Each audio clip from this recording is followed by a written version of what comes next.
अस्सलाम वालेकुम नाज़रीन, उम्मीद करती हूँ कि आप सब लोग खैरियत से होंगे, खुश रहें, आबाद रहें। फूडी फूड विद एमएच में आप सबका वेलकम। नाज़रीन, आज हम बनाने जा रहे हैं खीर। और मौसम बड़ा ज़बरदस्त सा हुआ है, बारिश शुरू हो गई है। और जैसे ही मैंने काम शुरू किया तो जो हल्की बारिश थी ना, बारिश तेज़ हो गई है। तो आज मैं बनाने लगी हूँ खीर। तो उसके लिए मैंने जो चीज़ें ली हैं तो वो मैं आपको बताती हूँ।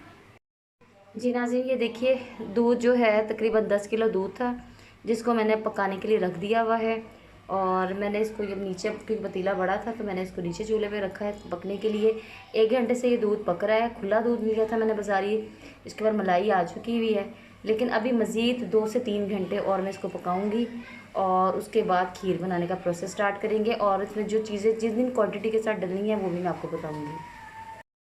जी नाज़रीन, ये देखिए, मैंने तकरीबन जो है आधा किलो चावल थे, इनको मैंने धो के भिगो दिया है।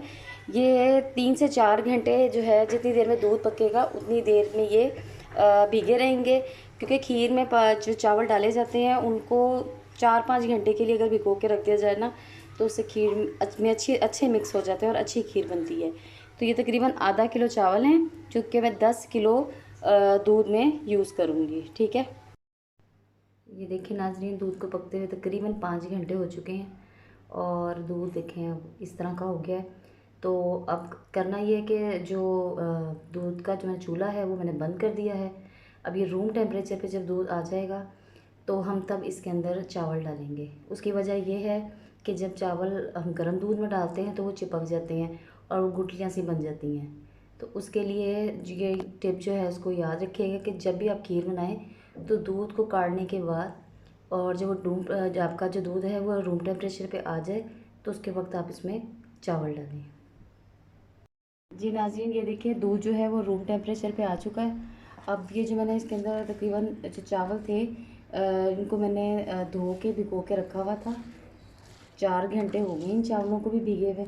अब इन चावलों को मैं दूध में शामिल करूँगी। ये देखिए, दूध बहुत ज़बरदस्त सा कढ़ चुका हुआ है।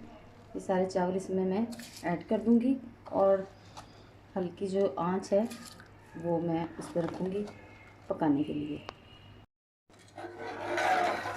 ये देखिए नाज़रीन, मैंने चावल जो है इसमें ऐड कर दिए हैं। अब इसको हमने हल्की आंच पे पकाना है। तो क्योंकि ये दूध रूम टेम्परेचर पे आ गया हुआ था तो इस वजह से अब इसको मैं इसका बॉयल आने तक इसको चमचा हिलाते रहना इसमें, ताकि चावल जो हैं वो जुड़ ना जाए। जी नाज़रीन, ये देखिए, ये मैंने इलायची का जो है इलायची के दाने निकाले हुए थे। ये तकरीबन 1 टीस्पून के करीब है और इनको मैंने मोटा मोटा कूट लिया है। ये मैं इसमें अब शामिल कर रही हूँ चावल डालने के बाद। नाज़रीन, ये देखिए, कुछ ड्राई फ्रूट्स हैं जो मैंने गार्निशिंग के लिए रखे हैं। पिस्ते हैं, बादाम हैं और यहाँ पे नारियल की गिरी है। तो और साथ इसमें जो है मैंने बादाम भी इसमें मिक्स करके रखे हैं। कुछ जो है मैं अब डालने लगी हूँ, दूध को बॉयल आ गया और बाकी कुछ मैं गार्निशिंग के लिए रखे हैं मैंने। ये देखिए, दूध को उबाल आना शुरू हो गया था तो अब मैंने इसमें ये ड्राई फ्रूट्स डाल दिए। दरमियानी आंच पे ये पक रही है अभी फ़िलहाल। तो ये देखिए, चावल जो है गल चुके हैं। जी नाज़रीन, ये देखिए, खीर जो है वो गाढ़ी होनी शुरू हो गई है। माशाल्लाह देखिए कितनी प्यारी लग रही है। ये देखिए, इस टाइम पे अब मैं इसमें चीनी ऐड करने लगी हूँ। तकरीबन 1.5 पाव मैंने चीनी ली है जो मैं इसमें ऐड करने लगी हूँ। जो है चीनी का टेस्ट वो आप अपने हिसाब से रख सकते हैं, कम ज़्यादा कर सकते हैं। कुछ लोग मीठा ज़्यादा खाते हैं, कुछ लोग मीठा कम खाते हैं। तो चीनी की जो है मिक्सिंग वो आप अपने हिसाब से कर सकते हैं। तो ये देखिए, अब मैं इसमें चीनी ऐड कर रही हूँ।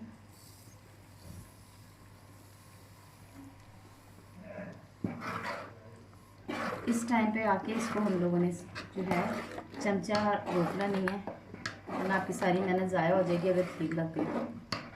ये देखिए,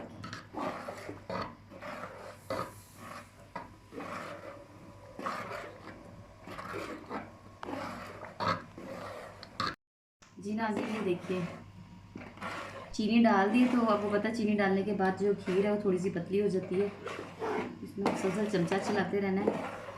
ये मैंने जो इसमें दूध लिया है 10 किलो दूध लिया था, आधा किलो के करीब मैंने चावल ली हैं।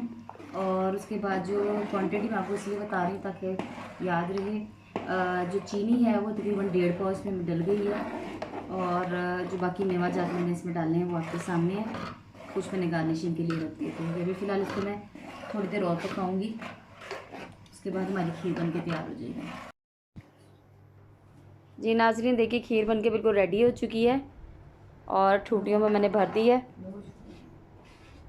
ये देखिए, आपको मेरी ये रेसिपी अच्छी लगे तो मेरे चैनल को सब्सक्राइब करना मत भूलिएगा। अगली वीडियो तक के लिए अल्लाह हाफिज़।